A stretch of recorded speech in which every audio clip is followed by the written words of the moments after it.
video से येंगमिनरसी नुंगाइतबा थौदोक अमदा लेखिदबा साफम चारुबला video से हाना येंगमिनरसी लोरा वाफम खता थमजगे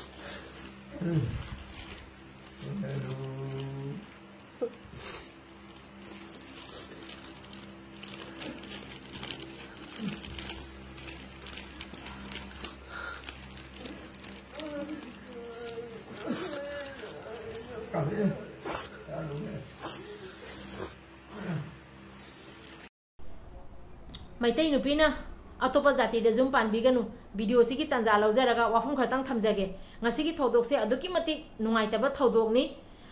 cycle gi xmla yamthong haukip ki nupi oina leiramba sapham charubala ming haina kaure adu yamna nungaite meitei nupi amana asumaina matang matam sadana lekhidabase aduga asugumba thodok se atopa jati de zum palakpa अतोपा जाति दा yum पानखिबा अखोय मेतै नुपीना अतोपा जाति दा जुम Panba assume थौदोखे यामना थोई सीबा नाबा असुमई case से मेतै नुपीना बो अतोपा दा yum पालोबदा maximum C case से थोई द होजिकी केस सिगदी अइना कनाना चुमिबा कनाना लालिबा कैसु खंगदे ए कनादा सु ताइना जबै वारी नचदे अदु ओइरगसु मेतै अखोइना मेतै अखोइ इसागी इनात से नुसिद्रा अखोइगी इफ्रुप से नुसिद्रा अखोइगी ई से नुसिद्रा ngasi safam charubala lekhidabada khoi thamoida nuaitaba poiaba asumaina meitei ama oiragadi meitei ama nusiba sumaina meitei nipada meitei nupina yum panba taragadi meitei nupido phanasu phattaba meitei nipadona meitei nupido nusiba se aduki matigi henganeba atopa jati gi nipaduna meitei nupi nusibaga isagi jati gi nipana meitei nupi nusibaga khetnaganeba se aigi magi dei thamjaningi कईदोबगी सोखोइना अतोप जाति दे yum पांदोरी बनो पैसा पाइबा इना खुनबा म्या पुनमक्सु पामी अदु ओइरे आइना अइना पोकपदे ngangjरिबा अइगी इरोनजे थादोगा कईदोबगी मिगी मरोन nganगुदोरिनो लानसे इबुंग युपासिंगना सोखनारिबा लानसे इफ्रुप कनबगी लाननी को इजाति कनबगी लाननियाबा असिगैसिगा नोंगै मरु मरक्ता लेबे युंग युपा खक्ता नतेबा असिगे लान तौदोरिबसे Meitei नुपी अखोइगिसु थौदांग लेरिबनी असिगा अचौबा थौदांगनी meitei nupi akoina kaidobagi atopade yum pandori bano meitei nupi akoina akoigi ifrup kangadabani meitei nupi gi so achouba thodang neba haukibadi haukhare haugalaiba nupi masa singda haijagadabadi laida ragasu nongmagi chara tana suna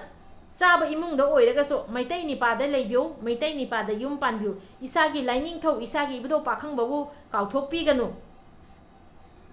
पोकपदे अखोइना ngangjरिबा मरोन से थादोगा करिगी अतोपा मरोन nganगुदोरिबनो अदुगा हुजिगी थौदोक से साफम चारुबलाना लेखिदबदा अखोइ थमोइदा अदुगी मतिक नुंगाइतबा पोई करिगिनो से ई मरी ओइरुबनिना अखोइ नुंगाइतबा पोइयाबा असुमाइना अखोइ मेतै मयाम इबुंग युपा इमा इचे मयाम सु नुंगाइतबा सोइदना पोओमगनी अदु असिगी वाफम से थमनिंग बनियाबा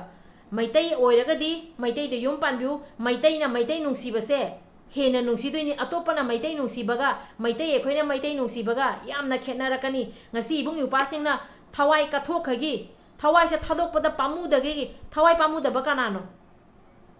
siningba kanano adu oiragasu ifrup kange aigi izati kange na thawai se pamudagi sido asu yarani aina thoi ibung yupado ekhoina ngasi ngangiba maron se एखोइगे Meitei मरोन से असि कनबगी तमक्तनियाबा अदु ओइरगदी कैदोबगी अखोइना अखोइ मरोन से थादोगा मिटोप की मरोन nganगुना मिटोप की युमदा कैदोबगी चतोरिबनो अदुगा मैतै गी युमदा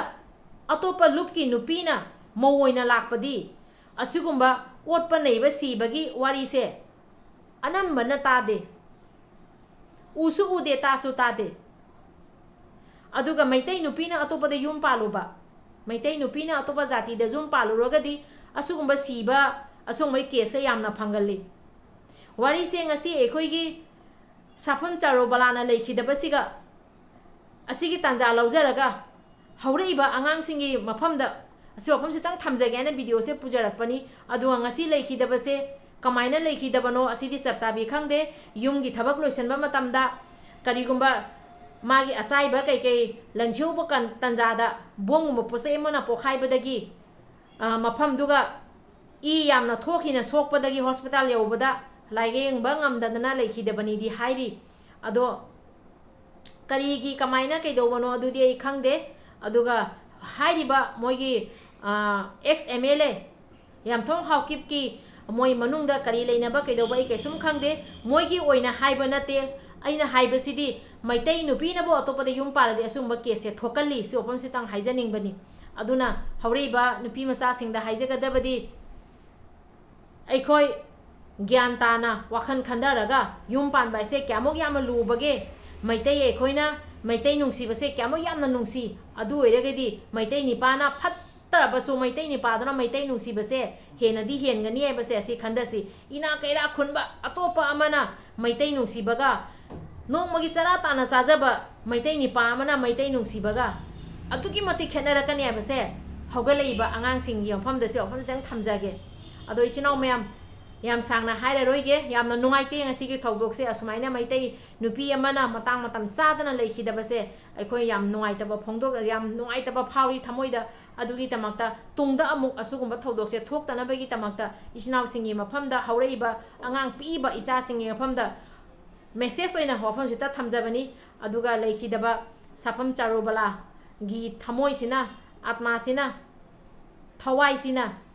mapugi khoyada ingna tapna nungai jai phana leiba oyo aina pari mom channel gi mai gai dagi si ofam se tang thamjage to ichinau mayam video se matang se ga loisenjarage video se ga soiran yaw khiba kya lairega su ngakpi gani aina hoji gi thamjagi wa ofam se aikhoi gi hoji leikhidaba meetei nupi safam charo bala se kamaina kari tawgibano asi ai khangde adu oirega su meetei nupi na atopani pada yum palhaningde asigi tanja se lorogo afam sema thamjabani aduga ngasigi thokiba thodok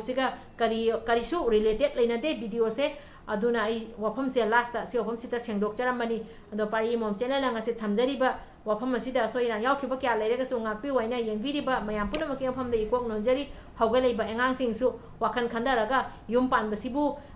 karino kaina yam laina khanbigano yum pan basine khwaidi achobo thabak yum pan basine khwaidi aruba thabak aduna yum pan ba tanjada wakhan khanda binaraga kari kamai tawraga phagani imung manung tanaraga asigumba yum pan bagi thabak se imung manung khangaga yum pan bi waina se ofam dang haijeramge aduna akhoi ngangjeriba iron se yamna nungsi akhoi gi iron kan minasi aigi laing thau thadoga isagi ibudo pakhangba thadoga isagi ina thadoga asuk phajagarba meetei gi lai harauba asuk phajagarba meetei gi ina ifruk thadoga karigi mitop ki lining karigi mitop ki wangang karigi mitop ki sajat chatori bano natra mai magi lining mai magi pathap loina leiribani lining se amana amagi kanasu ninda tawi mathau tade adu jokoi ngase meetei oina pourabani na meetei gi akoi lining thau ibudo pakhang badagi ahen ba karisu leite se option dang thamjaramge ibudo pakhang mana yai phare kanglei pakna yai phare aroi bada mukasu haijaramge video se asoiran yaukhiba kya lerega so ngakpi waina aduga meetei athoba ichinau mayam puna mupusu haningane ta thagachari ta asugumba tanja da meetei athoba mayam se yamna nungsirei ibudo pakhang mana yai phare kanglei pakna yai phare